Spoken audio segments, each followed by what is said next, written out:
GERD എന്ന് പറയുമ്പോൾ gastro oesophageal reflux disease എന്നാണ് ഇതിനെ നമ്മൾ കംപ്ലീറ്റ് ചെയ്യുമ്പോൾ പറയാം. പക്ഷെ എന്താണ് ഇതെന്ന് പറഞ്ഞുതരാം.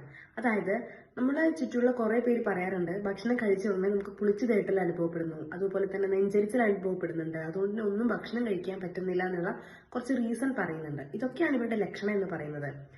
എന്തുകൊണ്ടാണ് ഈ പുളിച്ചു തേട്ടൽ ഉണ്ടാകുന്നതെന്ന് വെച്ചാൽ, നമ്മുടെ ആമാശയത്തില് ഭക്ഷണം കഴിച്ചിട്ട് ദഹനത്തിന് സഹായിക്കുന്ന എൻസൈം അന്നനാളത്തിലോട്ട് കയറി വരുമ്പോഴാണ് നമുക്ക് പുളിച്ചു തേട്ടൽ ഉണ്ടാവുന്നത്.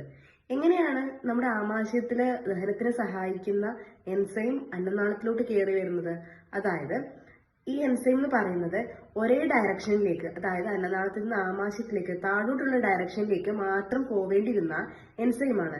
ഇതെങ്ങനെയാണ് മേലോട്ട് കയറി വരുന്നതെന്ന് വെച്ചാൽ, അന്നനാളവും ആമാശയവും തമ്മിൽ ബന്ധപ്പെടുന്ന ഭാഗത്ത് ഒരു ആപ്സ് സംഭവിക്കുമ്പോഴാണ് ഇത് മേലോട്ട് കയറി വരുന്നത്. അതായത് ഈ സമയത്ത് നമ്മൾ കഴിച്ച ഉടനെ തന്നെ നമുക്ക് ഭക്ഷണങ്ങളൊക്കെ തന്നെ മേലോട്ട് കയറി നെഞ്ചിൽ വന്ന് നിൽക്കുന്ന പോലത്തെ ഒരു ഫീലിംഗ് ആണ് ഉണ്ടാവുക.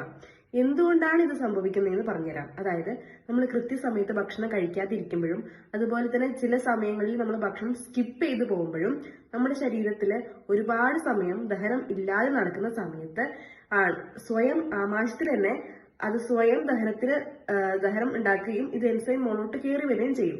അപ്പോൾ ഇത് എങ്ങനെയാണ് ഒഴിവാക്കേണ്ടതെന്ന് വെച്ചാൽ, കൃത്യമായ ഹോമിയോ മെഡിസിൻ കൊണ്ടും അതുപോലെ തന്നെ ഡയറ്റ് കൊണ്ടും നമുക്ക് ഇത് എളുപ്പത്തിൽ മാറ്റാൻ പറ്റും കേട്ടോ. താങ്ക്